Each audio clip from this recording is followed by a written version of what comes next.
Starting tomorrow, please refrain from coming in. The manager, the boss's daughter, briskly informed me the moment I stepped into the office. Her disdain for me was palpable, though the extent of it caught me off guard. Stunned, I resolved to comply with her directive. Days passed, each one marked by the manager's relentless antagonism towards me. Assigned to the planning department, a position I had eagerly sought since joining the company, I devoted myself diligently to my tasks, yet my efforts were constantly undermined by the manager, who, being the president's daughter, wielded unchecked authority. One morning, summoned by the manager, I found myself subjected to her condescending scrutiny. "Do you even know why you're here?" she sneered. Her contempt for my alma mater, repeatedly dismissed as low-ranking, permeated her every word. The sense of alienation among my colleagues compounded my discomfort. "Effective immediately, your presence here is no longer required," she declared, her tone dripping with disdain. Her entourage echoed her derision, amplifying my humiliation. "Am I being fired?" I ventured, my voice betraying a mix of disbelief and resignation. The manager's response, laced with arrogance, left no room for doubt. Resigned to my fate, I swiftly completed the necessary resignation formalities. Months later, settled into a new role at a different company, I was inundated with pleas from my former employer to return. The president's desperation contrasted starkly with the manager's callous indifference. Reluctantly, I reached out to the president, who implored me to reconsider. Despite his earnestness, I couldn't overlook the systemic injustice I had endured. The company's pleas fell on deaf ears as I resolved to forge ahead without looking back. "I am no longer associated with that company," I asserted, my intention to end the call evident. "We can sort this out if we talk. I'll bring my daughter along next time so we can discuss this."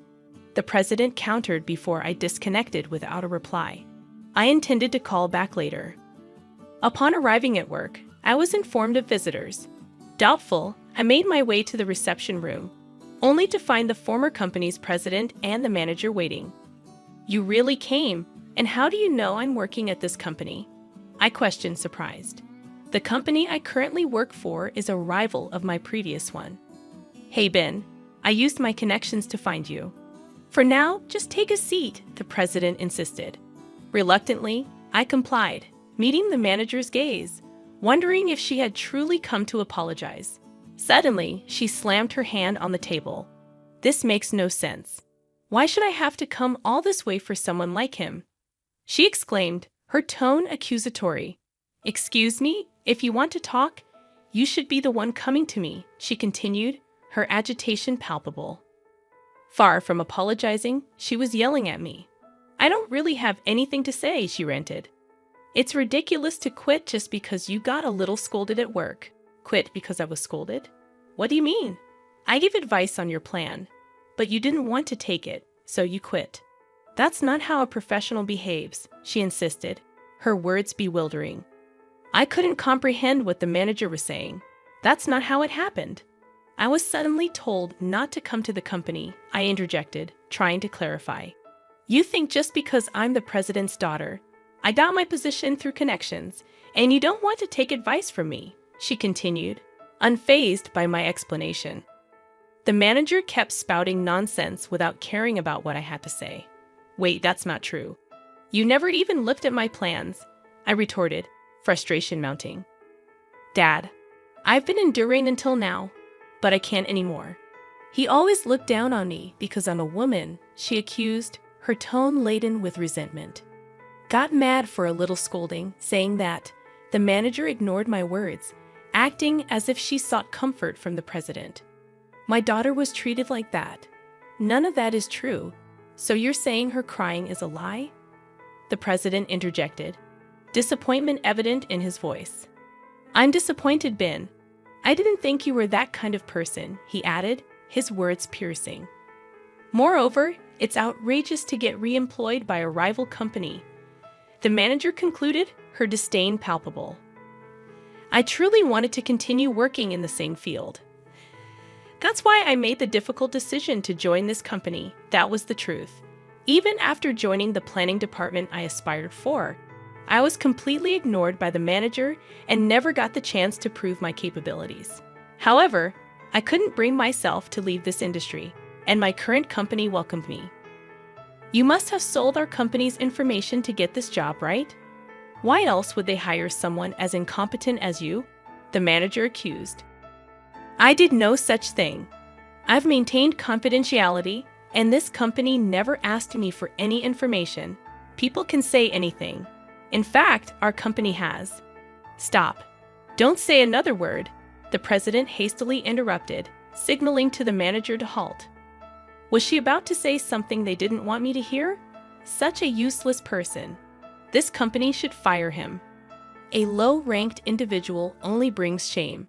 If Ben apologizes, I might consider taking him back. I'll even reassign him to the planning department if he wishes. For now. We don't need someone like him.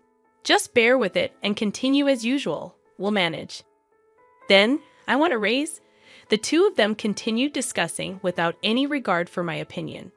Despite my repeated expressions of unwillingness to return, I was being told to apologize and be forgiven. The frustration of being treated like a fool left me trembling. The manager noticed and sneered. Are you crying with joy? It figures. Low-ranked individuals really can't help themselves. You really are a kind soul, aren't you? She mocked. Sure, I am. Taking someone like him back is nothing short of generous. Just make sure you don't irritate me too much. Make sure you listen to your boss, okay? I have no intention of leaving this company, I asserted. You still don't get it. I'm offering to take care of you before you get fired for incompetence. You really are clueless. That's the way it is. But don't quit over a little scolding this time, the president added dismissively. The mocking continued. Saying that, the president and the manager mocked me. Mr. President, if I may be so bold, the manager is lying. I spoke up, desperate. After all we've been saying, you're taking this attitude. I'm not lying. That's quite the accusation. Do you have any evidence to back that up? Yes, I prepared this just in case, I said and took a voice recorder out of my bag. I had recorded not only the day the manager told me to leave, but also any other occasions when she had said something unreasonable. You've been recording me? Unbelievable. At the sight of the voice recorder, the manager visibly panicked. Dad, we don't need to listen to this. Let's just go. Then I'll play it.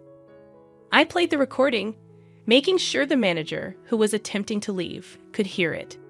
The recording unmistakably captured the manager's voice instructing me not to come to the company. What's the meaning of this? My daughter was lying. It's a lie, the president explained. Undeterred, I went on to reveal all the unfair treatment I had endured from the manager. The recording included the sound of my proposal being torn up, the manager and her aunt bad-mouthing me during work hours, and the crucial exchange where I asked why my proposals were never reviewed. Her reply stung. They're from a low-ranked individual like you. Your ideas are as expected. It was undeniable proof that the manager had been lying. By the way, this is the proposal that the manager tore up, I said, handing a freshly printed proposal to the president. He took it, visibly shaken, and started reading. No way.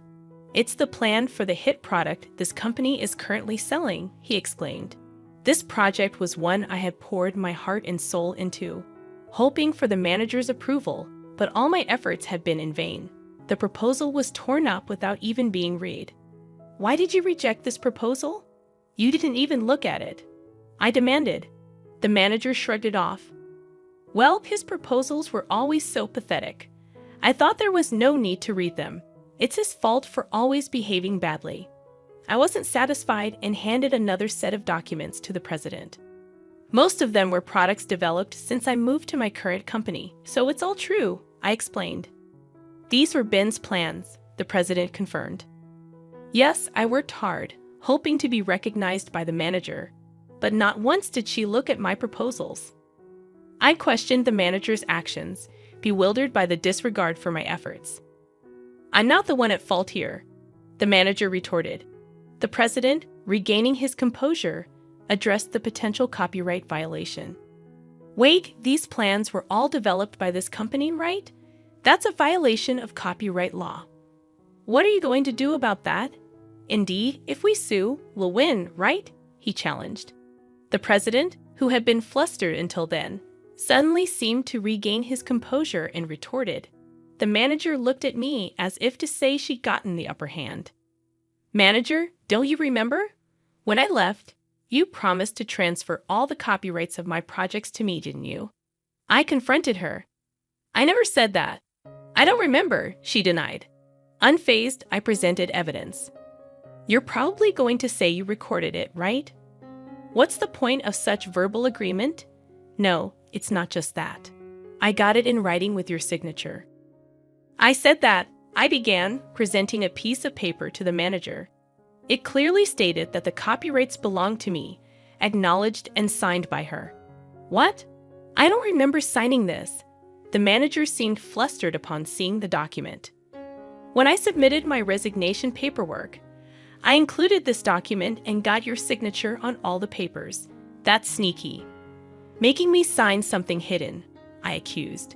If it wasn't hidden, didn't you even read the documents you were signing? I pressed. The manager's face turned pale. Oh no, this document states I hold all the copyrights. I see, I understand. It seems my daughter was really in the wrong, the president interjected, casting a disapproving glance at the manager. Dad, don't say such terrible things. Shut up.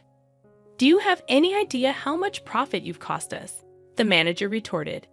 Ignoring her outburst, the president turned to me. Ben, won't you please consider coming back to our company? I promise to offer you a higher position than before, one better than your current company can provide. What about me then? You were not ready for the manager position. Start from the beginning again. The president's words made the manager crumble. But such things no longer mattered to me. The president was desperately trying to win me over. So, what do you say? Have you changed your mind about returning? There's no one left to give you a hard time anymore, you know, the president urged, his eyes gleaming. Wanting to leave the situation, I asked him a question. There's something I want to ask. Sure, ask me anything, the president replied eagerly.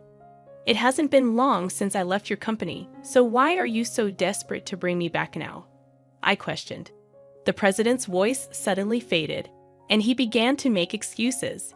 We've been very busy recently. I thought about addressing it sooner, but I couldn't find the time. Sorry, he stumbled over his words. I didn't miss the president's eyes darting around as he made excuses. Is that so? Because it seemed like you were mostly playing golf when I was working there, I remarked pointedly. That was necessary for business networking. If you want, I can take you with me from now on, the president offered. No, that's all right. Feel free to reach out anytime, I declined. You're going to be our star player from now on, the president continued, talking as if my return to the company was a foregone conclusion, though he was making concessions. The pressure of not going against the president weighed heavily on me. There must be a reason you want me back in the company so badly. Reason. It's nothing grand. I just want to make things right for you, especially since my daughter caused you trouble. The president smoothly dodged the issue, but I could see through his facade. The president's real motive was clear, rendering this all a futile effort. Our company's performance had been growing, while his company had started to stagnate right after I joined. The products I planned hit the market successfully, skyrocketing sales, and rapidly increasing the company's reputation. I even got interviewed on TV as the planner. Compared to this thriving company, the president's company's performance had been lackluster. Being a traditional company, it failed to incorporate anything new and lacked buzz. Once seen as rivals, the difference between the two companies was now like night and day. Did you see me on TV? Is that why you hastily contacted me? Well, what was it again? Didn't you realize I had left or that your company's performance wasn't growing until you saw me on TV? I had a lot I wanted to say. Why did he ignore the harassment I was receiving? Why didn't he inquire when I had to leave abruptly for an unreasonable reason? But conveying that to the president now meant nothing. There's no need for me to be involved anymore, I stated firmly. Did you think I was unaware of everything? You're a spiteful person. Yes, our company is in a pinch. If you know that, come back quickly. The president's tone turned accusatory. I have no intention of leaving this company, I affirmed. Are you defying me? I was the one who transferred you, a low-ranked college graduate, to the planning department. Are you repaying my kindness with betrayal? The president's words stung, but I remained resolute. I am grateful for being placed in the planning department and offered many ideas and response. However, it was the president's kin who refused to accept them. How dare you speak to me like that? As the president raised his voice, the door to the reception room swung open. Bard, Ben has been of great service to us, boss. We're in the middle of something. I can't have you entering unannounced. With all due respect, it's also a nuance for our company when you come without an appointment. Occupy the reception room and tie up our valuable employee. A person of your level shouldn't be so arrogant. Who do you think I am? I spoke firmly to the newcomer. My apologies. May I offer you my business card?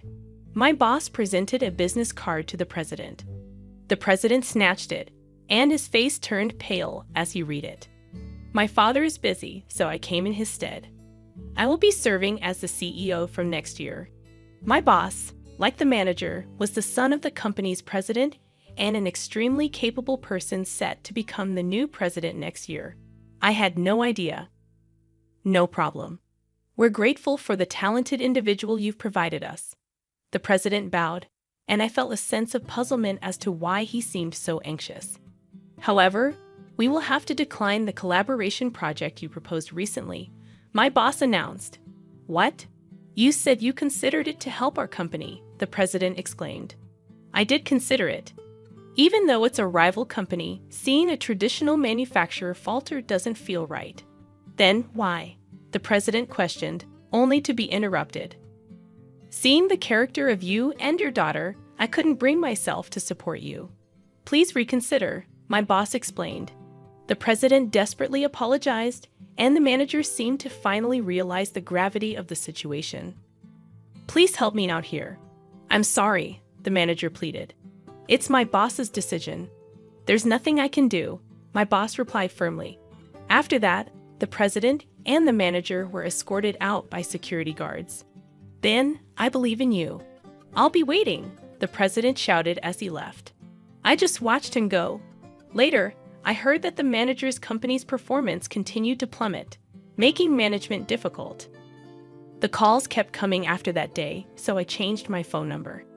Meanwhile, the company I work for continues to grow rapidly. I want to keep working here for the foreseeable future.